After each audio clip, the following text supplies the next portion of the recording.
저는 어떤 목사님이 저한테 전화를 주셨습니다. 목사님 유튜브 설교를 듣고 계속 보고 목사님 설교를 듣다 보니까 목사님 사용하는 그런 언어 중에서 몇 가지 제가 은혜를 참 받았는데, 처음에는 그냥 들었지만 계속 듣다 보니까 하나님 은혜를 주셨습니다. 그러면서 얘기해요. 하나님은 나를 보게 하시고 마귀는 내가 아닌 남을 보게 한다 그랬죠.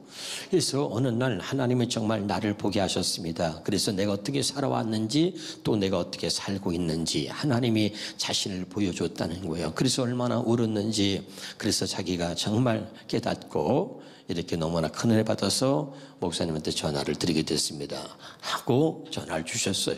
여러분, 오늘 또 말씀을 통해서 나를 볼 수 있기를 주 이름으로 축원합니다. 나는 누구며 나는 어떻게 살아왔고 어떻게 살고 있는지, 나는 정말 진짜 예수 믿는 사람이지 예수 믿는 척을 하는 사람인지 말이죠.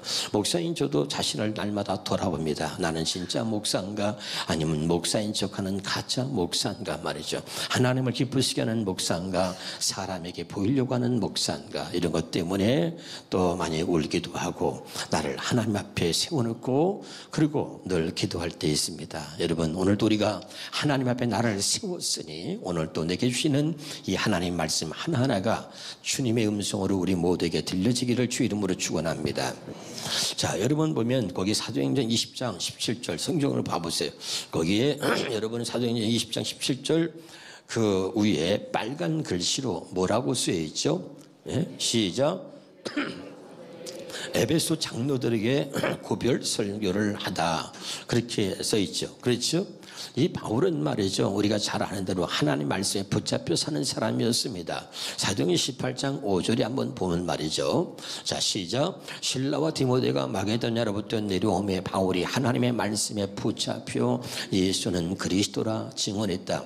여러분, 하나님 말씀에 붙잡혀 사는 사람은 오직 예수는 그리스도라고 증언하며 사는 사람인 줄로 믿습니다. 하나님 말씀에 붙잡혀 사는 사람이 있고, 아직도 마귀한테 붙잡혀서 언제나 마귀의 종로로 타는 사람이 있습니다. 이런 사람의 특징은 하나님의 말씀은 절대 그 입에서 말할 수 없고, 절대 하나님의 말씀이 그 입에서 나올 수 없습니다. 늘 세상적인 얘기, 늘 사람 얘기가 그의 모든 삶 속의 이야기 주제지, 하나님의 말씀을 갖고 이야기하는 사람이 없습니다. 사랑하는 여러분, 나는 여러분의 삶의 주제가 언제나 하나님의 말씀이 되어지기를 주 이름으로 축원합니다. 한번 더 말씀에 붙잡혀 사는 사람, 그런 사람이 가장 행복한 사람이고, 바로 우리가 그런 사람을 하나님의 사람이라고 하는 겁니다. 우리가 늘 하나님 아버지, 전능하신 하나님 아버지를 믿는다고 하지만 꼭 그렇지 않고요. 요한복음 8장 44절에는 너희는 너희 아비 마귀에게서 났으니, 아직도 자기 아버지가 마귀인 사람이 있어요. 그래서 마귀의 종로로 타는 사람이 있습니다. 여러분, 우리는 이제 하나님의 자녀고, 우리는 하나님을 아버지라고 부르는, 우리는 하나님의 자녀가 되었으니 늘 정말 하나님의 아들답게 하나님의 자녀답게 살 수 있기를 주 이름으로 축원합니다. 그래서 언제나 우리의 삶의 현장에 하나님의 역사는 현장이 되어야 하는 거죠. 아멘이죠. 여러분, 하나님 앞에 언제나 진실하고 정직하고 당당할 수 있길 바라고, 무엇을 감추고 숙이고 숨기는 자가 아니라 하나님 앞에 언제나 정직한 자로, 또 하나님 앞에 당당하게 쓸 수 있기를 주 이름으로 축원합니다. 한번 따라합시다. 하나님은 살아 계십니다. 하나님이 살아계신다는 것을 여러분이 믿는다는 얘기는 무슨 뜻이냐면 하나님을 기대한다는 거예요. 하나님의 살아계심을 믿지 않는 사람은 하나님을 기대하지 않아요. 하나님을 기대하는 사람이 하나님을 믿는 것이고, 하나님을 기대하는 사람에게 하나님은 절대로 실망시키지 않는다는 것 꼭 믿으시기를 바랍니다. 따라합시다. 하나님을 기대하라.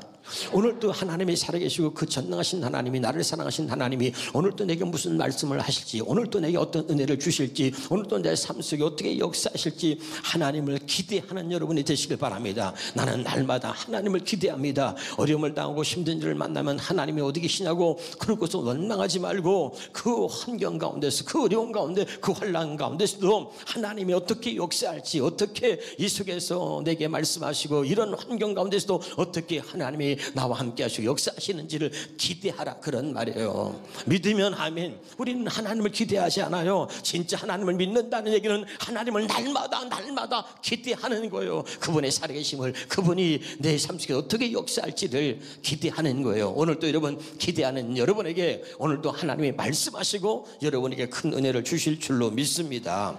그럼 여러분, 바울이 오늘 이 에베소 교회의 장로들을 초청하고 그리고 그 장로들에게 마지막 고별 설교를 하면서 오늘 가장 중요한 게 뭐냐면 내 모든 사역 속에서 내가 한 일이 어땠느냐를 19절에 말하고 있는데 같이 19절의 말씀을 보겠습니다. 시작. 모든 겸손과 눈물이며 유대인의 관계로 말미암아 당한 시험을 참고 주를 섬긴 것과, 그러죠. 아멘. 한번 따라합시다. 모든 겸손과.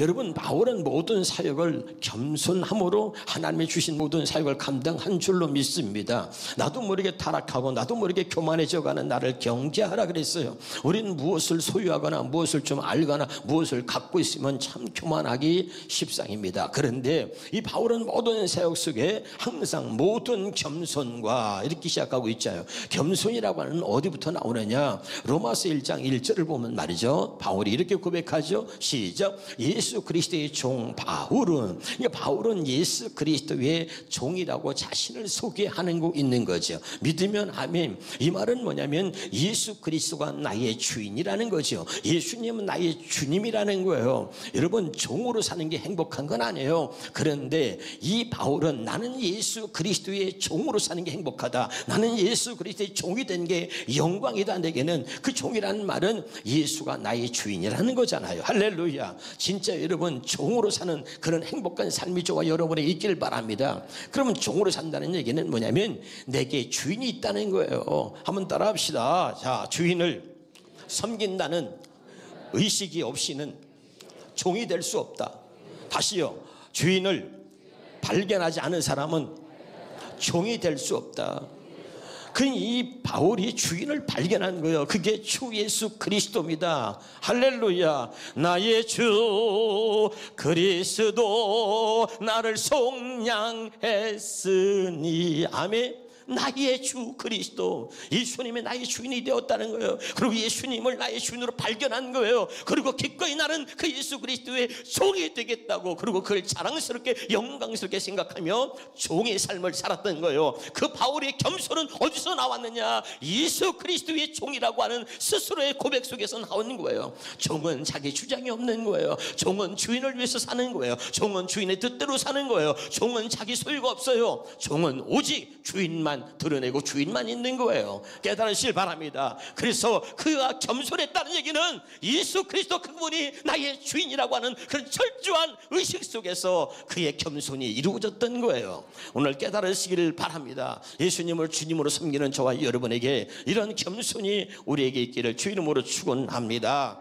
그래서 여러분, 고린도전서 4장 6절을 7절을 같이 보겠습니다. 형제들아, 내가 너희를 위하여 이 일에 나와 아볼로를 들어서 본을 보였으니 이는 너희로 하여금 기록된 말씀 밖으로 넘어가지 말라 한 것을 우리에게 배워 서로 대적하며 교만한 마음을 가지지 말게 하려 합니다. 아멘. 교만한 마음을 가지지 말게 하려 합니다. 여러분, 모든 일에 하나님 앞에 겸손으로 모든 사역을 감당했던 이 바울이 지금 얘기하고 있는 거죠. 7절입니다. 시작. 누가 너를 남달리 구별하였느냐? 내게 있는 것 중에 받지 아니한 것이 무엇이냐? 내게 받았은즉, 내가 받았은즉 어찌하여 받지 아니한 것 같이 자랑하느냐?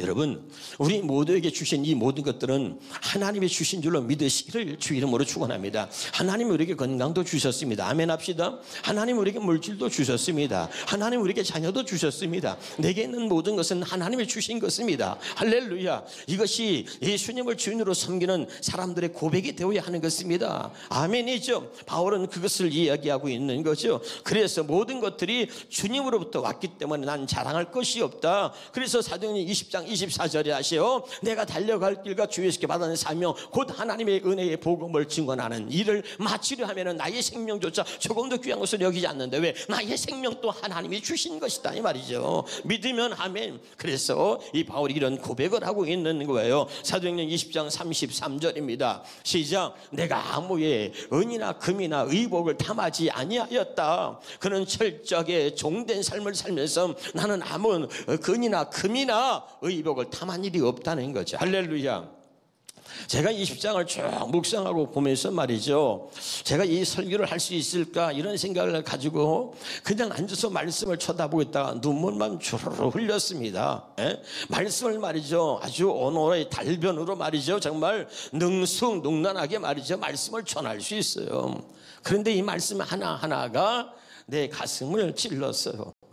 그래서 이 말씀을 참 전할 수가 없겠더라고. 그래서 말씀을 전하려고 말씀을 준비하다가 그냥 울기만 했어요.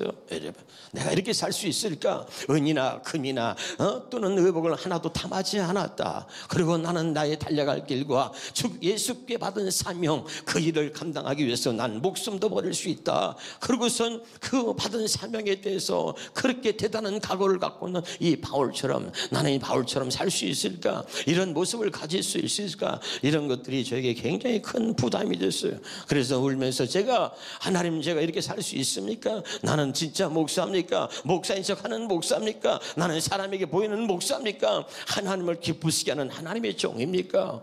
그렇게 기도하면서 많은 눈물을 흘리게 됐습니다. 그러나 여러분, 하나님이 저에게 주시는 은혜는 이런 거였습니다. 네가 나한테 잘해서 내가 너를 사랑한 줄 아느냐? 네가 무엇을 잘하고 네가 무슨 업적을 남겨서 내가 너를 사랑하는 줄 아느냐? 기억해라. 네가 죄인 되었을 때에 예수 그리스도를 십자가에 못 박음으로 너에 대한 나의 사랑을 확증했다 이 말이죠. 기억합시다. 할렐루야. 우리가 뭘 잘해서 하나님이 나를 사랑하는 게 아니고, 나는 하나님 앞에 정말 내세울 것도 없어서 그래서 자꾸 기가 죽고 주눅드는데 하나님이 내게 또 위로하시며 말하는 거예요. 네가 뭘 잘해서 내가 너를 사랑하는 게 아니라 네가 죄인 되었을 때에 내가 너를 위해서 예수 그리스도를 십자가에 못 박음으로 나를 향한 하나님의 사랑을 확증하셨다 이 말이에요. 할렐루야. 이런 위로의 말씀을 주셔서 오늘 이 말씀을 담대하게 여러분에게 전할 수 있는 것이고, 여러분 우리가 잘못한 것 때문에 주눅드는 것이 아니라 그럼에도 불구하고 내가 가장 잘못하고 내가 하나님과 원수 되었을 때, 내가 하나님 앞에 죄인 되었을 때 하나님은 예수 그리스도를 십자가에 못 박으심으로 하나님의 사랑을 우리에게 확증해 주신 겁니다. 예수 그리스도를 전하기 위해서 나이지리아의 목사님과 저 성도들이 복음을 전하다가 불에 다 죽으면서도 하나님 저들을 용서해 주옵소서, 죽기까지 복음을 전하는 그 일에 앞장섰던 사람들의 모습을 보면서 오늘 나를 사랑하신 하나님을 기억하며 진짜 우리가 하나님 앞에 아름다운 삶을 살아갈 수 있기를 주의 이름으로 축원합니다.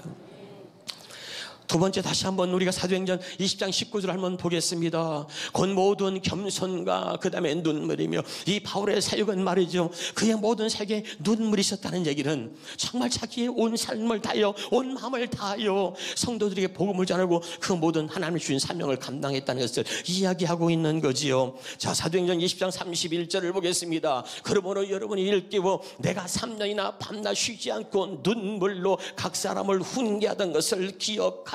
아멘. 그런 눈물로 마음을 다하여 진심으로 목숨을 다하여 성도들에게 예수는 그리스도라고 전하고 이 복음만이 우리가 살 길이라고 하는 것, 이것을 외치면 눈물로 3년 동안이나 밤낮으로 눈물로 훈계하는 것을 기억하라. 그렇게 얘기하고 있는 것이요. 빌립보 3장 18절입니다. 내가 여러분 너에게 말하거나 잊어도 눈물을 흘리며 말하노니, 바울은 하나하나가 그냥 지식이 아니라 하나님의 생명을 전하고 싶고 하나님을 나타내고 싶고, 그래서 눈물로 어리석고 미래에서 깨닫지 못하는 자들에게 눈물로 가르치고 호소한 거예요. 이 복음밖에 없다는 것을. 할렐루야. 사랑하는 여러분, 오늘 이 말씀을 통해서 우리에게 주시는 그런 은혜가 다시 한번 넘쳐나기를 주 이름으로 축원합니다. 고린도후서 2장 4절입니다. 시작. 내가 마음에 큰 눌림과 걱정이 있어 많은 눈물로 너에게 썼노니. 그러죠. 다시 한번 우리가 이것을 세번역 성교로 한번 읽어보겠습니다. 시작. 나는 몹시 괴로워하며 걱정하는 마음으로 많은 눈물을 흘리면서 여러분에게 그 편지를 썼습니다. 이거죠. 아멘. 그 쓴 이유가 뭐야? 그러나 그것은 여러분을 마음 아프게 하려고 한 것이 아니라, 여러분을 마음 아프게 하려고 한 것이 아니라 여러분을 내가 얼마나 극진히 사랑하고 있는지를 알려주려고 한 것입니다. 기도하지 않는 사람에게 기도하지 않는다고 말하는 것은 여러분을 아프게 하려고 하는 것이 아니라 내가 여러분을 얼마나 사랑하는지 그것을 알게 하려고 쓴 것입니다.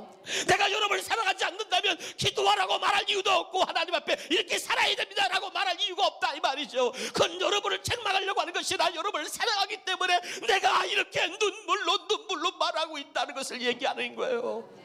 왜 고린도 교회에 이 편지를 썼냐면 그들이 아무리 말해도 그들의 신앙에 자라지 않는 모습을 보고 바울이 울면서 호소하는 거죠. 아무리 말씀을 전해도 신앙에 자라지 않아. 교회를 다니고 10년 20년 30년도 신앙에 자라지 않아. 늘 어린애 같은 짓을 하고 날마다 시기와 질투하며 날마다 형제를 비방하는 그런 수준에서 머물고 신앙이 자라지 않는 고린도 교회 성도들을 보면서 내가 많은 눈물로 이 글을 쓰고 있다는 거야.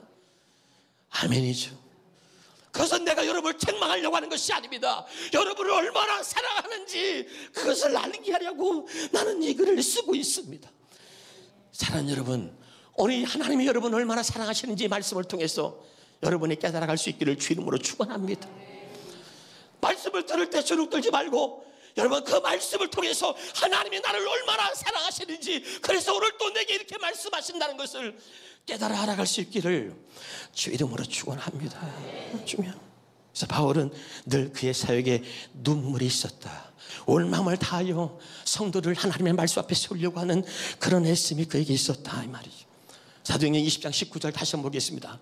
그 다음에 뭐죠? 곧 모든 겸손과 눈물이며 그 다음에 유대인의 간계로 말미암아 당한 시험을 참고 주를 섬긴 것과, 참 아픈 것은 자기와 같은 동족인 유대인들이 복음을 전한 일을 방해하고 그리고 바울을 갖다가 죽이려고 하는 그런 모습을 겪으면서 더 가슴이 아팠던 것이, 다른 사람이 아니라 같은 동족이. 같이 한번 성경 보겠습니다.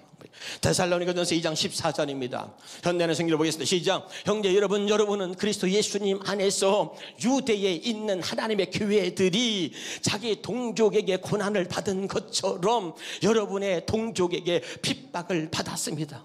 자기 동족에게 고난을 받은 것처럼. 무슨 말인지 알죠? 할렐루야. 이런 것들이 오늘 교회 안에 수없이 많이 있는 거죠. 같이 교회를 다니면서 다른 사람을 핍박합니까? 다른 사람이 날 시험 들게 합니까? 그렇지 않아요. 같은 교회를 다니는 같은 교인들끼리 시험 들게 하고 핍박하는 거예요. 은혜 받지 못한 사람이 은혜 받은 사람을 핍박하는 것입니다. 육적인 사람이 성령으로 거듭난 사람을 핍박하는 것입니다. 하나님 앞에 은혜 입은 사람들이, 은혜를 사모하는 사람이 은혜 받지 못한 사람들에게 조롱을 당하는 것입니다. 여러분, 나는 여러분이 하나님 앞에 은혜 받은 사람이 되어서 아름답게 복음에 붙들려 사는 사람이 되기를 주 이름으로 축원합니다. 은혜 받지 못한 사람 중에 사람이 돼가지고 날마다 성령으로 거듭난 사람들을 욕하고 비방하는 것이 아니라, 여러분 정말 우리가 성령으로 거듭난 하나님의 자녀로 살아야 합니다. 갈라디아 4장 29절에 보면 이렇게 말하고 있습니다. 갈라디아 4장 29절입니다. 시작. 그러나 그때 육체를 따르는 자가 성령을 따르는 자를 핍박한 것 같이 박해한 것 같이 이제도 그러하다는 거죠. 은혜 받지 못한 자가 되어서 날마다 여러분 은혜 받은 자를 갖다가 비방하고 욕하는 것이 아니라, 여러분 함께 은혜 받는 일에 동참해서 은혜 받은 사람으로서 하나님 앞에 아름답게 쓰임 받을 수 있기를 주 이름으로 축원합니다. 할렐루야. 같은 교인이 서로 욕하고 같은 교인이 서로 핍박하고 그게 아니라, 그러니까 이 바울이 아픈 것은 뭐냐면 같은 동족인 유대인이 이 바울을 그렇게 만든 거죠. 그래서 바울이 그것 때문에 아파하는 거죠. 고린도후서 11장 24절 25절 보겠습니다. 시작. 유대인들에게, 누구에게? 같은 동족이었던 유대인들에게 40에서 하나 감한 매를 5번 맞았다는 거죠. 여러분 그 당시는 법적으로 최고 형벌이 뭐냐면 39대 매를 맞는 거예요. 40대까지 맞으면 사람이 죽으니까 법적으로 한계를 정해서 40대는 못 때려, 39대까지만 때릴 수가 있어. 이해가 되죠?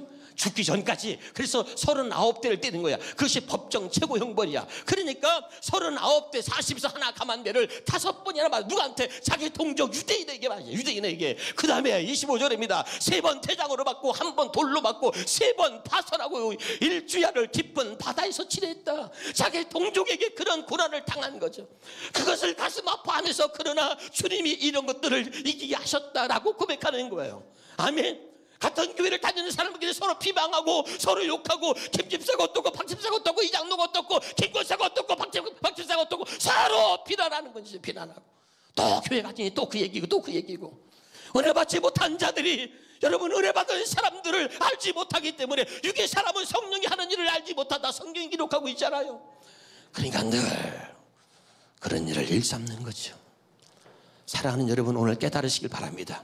같은 동족에게 복음을 전하는 일을 방해하고 그런 같은 동족에게 매를 맞고 그것이 가슴 아팠던 거예요. 여러분, 우리는 주님 안에서 정말 한 몸을 이루어서 하나님의 아름다운 복음의 일꾼으로서 쓰임받을 수 있기를 주 이름으로 축원합니다.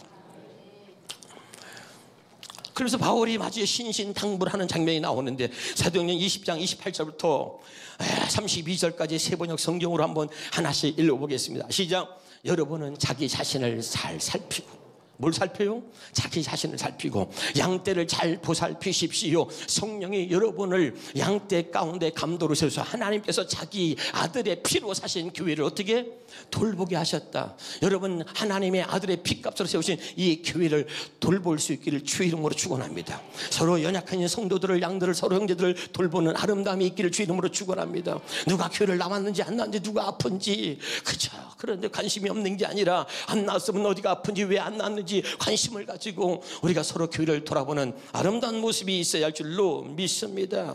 그 다음에 여러분 보겠습니다. 29절입니다. 시작. 내가 떠난 뒤에 사나운 이리들이 여러분 가운데로 들어와서 양떼를 마구 헤아리는 것을 나는 압니다. 바울이 여러분 마지막 고별 설교를 하는 거야. 장로들을 모아놓고 초청해 놓고, 그리고 나는 떠난단 말이야. 근데 내가 떠난 뒤에 나는 무엇을 알고 있느냐? 사나운 이리들이 여러분 가운데로 들어와서 양떼를 마구 헤아리는 것을 나는 안다. 아멘. 악한 영들이 마귀 역사가 얼마나 심한지 말이죠. 양들을 미혹하고 넘어뜨리려고 하는 그런 일들이 수없이 일어날 것을 나는 알고 있다. 그러고선 고별 설교를 하고 있는 거야. 아멘이죠. 다 30절입니다. 시작. 바로 여러분 가운데서 제자들을 이탈시켜서 자기를 따르게 하고 복음에서 떠나게 한단 말이에요. 예수에게서 떠나게 하고 자기를 따르게 하고 자기 편을 만들고 어그러진 것을 말한단 말이에요. 잘못된 것을 가르치고 잘못된 것을 말하고 사람들이 그런 말하는 사람들이 나타날 것이다. 아멘이죠. 여러분, 그것 때문에 바울이 내가 떠난 후에 이런 일이 있을 것이다. 사람들이 미혹이 있을 것이고 사람들이 자기 주장을 말하면서 예수로부터 복음으로부터 우리를 이탈시켜서 자기 편을 만들고 자기 사람을 만들고 그렇게 잘못된 말을 퍼뜨려가지고 예수에게서 떨어뜨리려고 하는 그런 무리들이 있을 것이다. 이런 거죠. 아멘. 이런 것들을 알고 마지막 고별 설교를 하면서 말하는 거예요. 가슴이 아픈 심정으로. 자, 같이 31절입니다. 그러므로 시작. 그러므로 여러분은 깨어 있어서 그 마지막 고별 설교에 그러므로 이런 일이 있을 것을 알고 여러분이요 깨어 있으라, 깨어 있으라. 당신을 미혹해서 당신을 구원의 길에서 떨어뜨리고자 하는, 당신을 하나님의 은혜에서 떨어뜨리고자 하는 세력들이 있으니 그러므로 깨어 있으라, 깨어 있으라. 마지막 나는 떠난다 이 말이야. 그리고 고별 설교하면서 이야기하는 거예요. 사랑하는 여러분, 이 말씀이 주의 음성으로 들려지길 바랍니다. 내가 3년 동안 밤낮 쉬지 않고 각 사람을 눈물로 훈계한 것을 기억하라. 복음을 기억하라는 거야. 그럴 때 할렐루야. 그리고 다시 32절입니다. 시작. 나는 이제 하나님과 그의 은혜로운 말씀에 여러분을 맡깁니다. 나는 떠나지만 그러나 여러분이 복음을 들었다면 그 복음의 말씀을 들은 그 말씀에 나는 여러분을 맡기고 떠난다 이 말이야. 하나님의 말씀은 여러분을 든든하게 세울 것입니다. 여러분이 복음을 복음에 붙들려 사는 사람이라면 그 복음이 어떤 욕이 와도 여러분을 든든하게 세울 것입니다. 할렐루야. 말씀에 붙들려 사시길 바랍니다. 어떤 일이 있어도 하나님의 말씀이 여러분을 든든하게 세우는 일이 있기를 주 이름으로 축원합니다. 그래야 되는 것이죠. 그리고 거룩하게 된 모든 사람들이 가운데서 여러분 하여금 유업을 차지하게 할 수 있습니다. 그리고 그가 이제 고비를 설교하면서 말하고 있는 거죠. 사도행전 20장 35절 같이 보겠습니다. 그러면서 시작. 나는 모든 일에서 여러분에게 본을 보였습니다. 할렐루야. 그리고 바울이 고별 살기면서 마지막에 나는 여러분에게 모든 면에서 본을 보였다. 이 말이 저한테 많이 또 찔리더라고요. 여러분, 우리가 본이 되는 부모가 되길 바라고 본이 되는 집사, 권사, 장로님 되시길 바랍니다. 말만 앞세우는 자가 아니라 본이 되는 모습이 있길 바랍니다. 나는 우리 장로님을 본받고 싶다. 나는 우리 권사님을 본받고 싶다. 나는 우리 집사님을 본받고, 나는 우리 목사를 본받아야지 하는 그런 본이 되는 삶이 있어야 되지 않겠습니까? 할렐루야. 그래서 본이, 나는 모든 사람들에게 본을 보였다고 말하는, 자신 있게 말하는 바울의 모습을 보면서 나 자신이 또 많은 찔림을 받게 되고 있습니다. 사랑하는 여러분, 본이 되는 삶을 살 수 있기를 주 이름으로 축원합니다. 자, 36절부터 38절까지 읽고 마치겠습니다. 시작. 바울은 말을 마치고 나서 무릎을 꿇고 그들과 함께 기도했다. 마지막 고별 설교가 끝난 다음에 우리 함께 기도합시다. 그리고 무릎 함께 기도하는 거에 무릎을 꿇고 그랬더니 37절입니다. 그러고 나서 그리고 모두 실컷 울고서 바울의 목을 끌어안고 입을 맞추었다. 고별 설교가 끝난 다음에 그리고 함께 기도하고 이제 나는 갑니다. 여러분 안녕히 계십시오. 그때 모든 성도들이 함께 바울의 목을 끌어안고 울기 시작한 거예요. 울기 시작한 거예요. 그만큼 그들은 뭐예요? 바울과 복음으로 만나서 끈끈하게 하나님의 사랑으로 맺어진 관계였다 이 말이죠. 그걸 보여주고 있는 거죠. 할렐루야. 그리고 38절에 그들을 가장 마음 아프게 한 것은 다시는 자기의 얼굴을 볼 수 없으리라고 한 바울의 말이었다. 이걸 미리 말한 거죠. 25절 봐. 20장 25절 시작. 보라, 내가 여러분 중에 왕래하며 하나님의 나라를 전파했으나 이제는 여러분이 다 내 얼굴을 다시 보지 못할 줄 아노라. 이렇게 설교를 했는데 그 설교를 기억하고 선 사람들이 다시 38절 보겠습니다. 시작. 그들을 가장 마음 아프게 한 것은 다시는 자기 얼굴을 볼 수 없으려고 한 말, 바울의 말이었습니다. 이해가 되죠? 그래서 그들이 슬피 울었던 거죠. 여러분, 늘 우리가 같이 있는 것이 아니에요. 우리 형제들 중에서 누가 먼저 죽어서 장례를 치르고 우리가 먼저 보내고 가서 우리가 아파하기도 합니다. 마찬가지예요. 여기 있는 목사가 여러분과 영원히 같이 있는 것이 아니에요. 언제나 하나님이 나를 먼저 부르시면 내가 먼저 갈 수 있고, 또 여러분 가운데 누가 하나님을 부르시면 갈 수 있고, 우리는 언제나 헤어질 수 있는 것입니다, 여러분. 그러나 우리가 복음으로 만나고 주님 안에서 만났으니 우리가 우리 마지막까지 우리에게 주시는 사명을 잘 감당해서 하나님의 영광을 위해 살다가 정말 아름다운 그런 모습으로 살다가 우리가 이런 아름다운 그런 열매를 맺어갈 수 있기를 주 이름으로 축원합니다.